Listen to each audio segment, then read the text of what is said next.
Assalamualaikum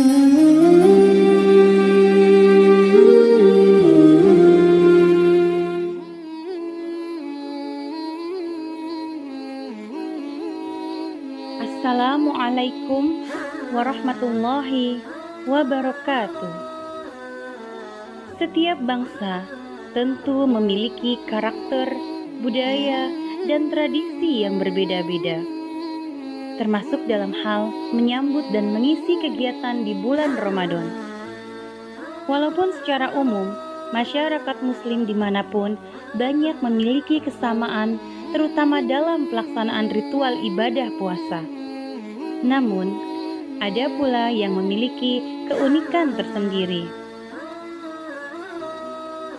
Pada kesempatan kali ini, Ibu Guru akan mengajak anak-anak solih solihah untuk pergi jauh melintas ke seberang belahan bumi yang jaraknya ribuan mil dari negara kita. Sebuah tempat yang sangat dikenal dengan peradaban kunonya. Namanya tercantum dan diabadikan dalam Al-Quran. Tempat yang dikenal dengan sebutan Negeri Seribu Menara, negerinya para nabi, bahkan negerinya Fir'aun.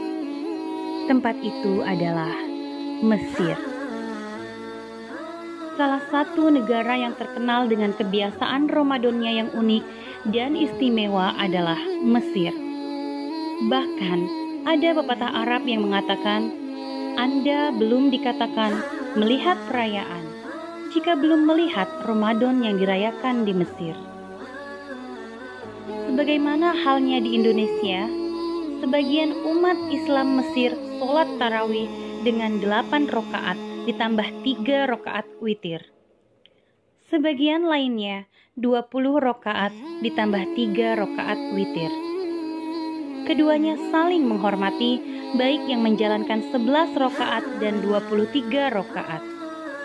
Masjid di Mesir memiliki program untuk menghatamkan Al-Quran selama Ramadan. Sebagai contoh, di Masjid Amr bin As di daerah Giza, Mesir, yang merupakan masjid tertua di Afrika, setiap Ramadan selalu ada program menghatamkan Al-Quran. Uniknya, semakin mendekati berakhirnya bulan Ramadan, masjid ini semakin penuh oleh para jamaah. Bahkan, kalau ingin sholat tarawih dalam masjid, kita harus datang sejak asar. Tentu, kondisi ini berbeda dengan umumnya kondisi masjid Indonesia yang semakin ditinggal jamaahnya, berbarengan dengan datangnya 10 hari terakhir bulan Ramadan. Anak-anakku yang solih solihah, dengan semakin tingginya kesadaran keagamaan di Mesir, banyak kendaraan umum seperti bis dan kereta saat bulan Ramadan bagaikan beralih fungsi menjadi masjid. Hal itu karena banyaknya penumpang yang disibukkan dengan aktivitas membaca Al-Quran. Bahkan pernah terlihat seorang kondektur bis umum sedang menyimak hafalan Al-Quran yang dilantunkan oleh sang supir.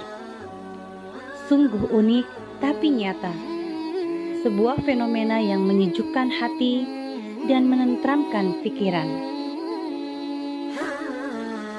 Waktu buka puasa di ibu kota Mesir, Kairo, terbilang unik.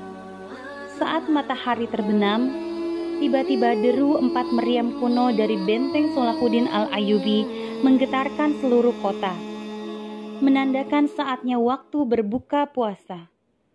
Masjid-masjid pun serempak mengumandangkan azan maghrib.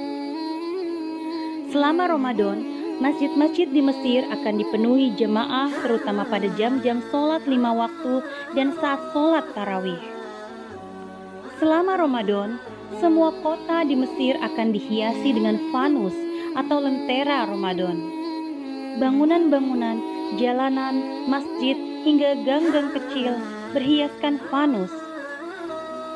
Ada beberapa cerita berbeda tentang asal-usul fanus. Salah satu cerita menyebutkan bahwa dahulu para perempuan Mesir hanya diizinkan melangkah keluar rumah selama bulan Ramadan. Dan untuk menandakan keberadaan mereka di jalan, mereka akan membawa lentera tembaga. Dengan demikian, para laki-laki di jalan akan menjauh. Keunikan lain yang sangat disenangi oleh mahasiswa Indonesia di Mesir adalah musa'adah atau bagi-bagi amplop berupa uang kepada mahasiswa asing. Orang Arab secara umum, khususnya orang Mesir, terkenal sangat pemurah, terutama pada bulan suci Ramadan. Biasanya, musa'adah ini diberikan oleh para dermawan Mesir di masjid-masjid atau toko milik mereka.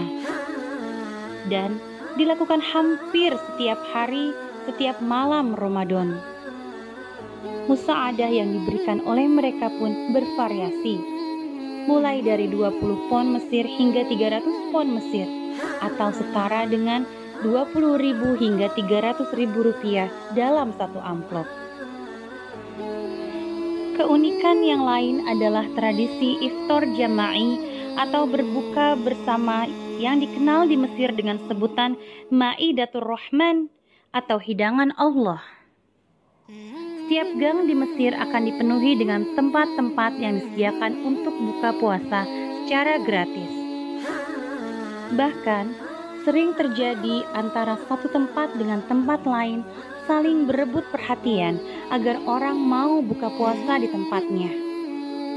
Semua ini dilandasi kesadaran penduduk Mesir untuk membantu sesama dan ingin meraih keutamaan pahala memberi hidangan buka puasa. Kita tentu berharap semoga tradisi semacam ini bisa merambah ke Indonesia, sehingga tidak ada lagi cerita orang yang tidak mampu puasa karena tidak ada makanan untuk sahur dan berbuka. Anak-anak soleh solihah, demikianlah beberapa keunikan masyarakat Muslim Mesir dalam menyambut dan mengisi bulan Ramadan. Semoga kita mendapatkan pelajaran yang bermanfaat untuk meningkatkan kualitas ibadah kita dalam menjalankan puasa. Amin amin ya rabbal alamin. Wassalamualaikum warahmatullahi wabarakatuh.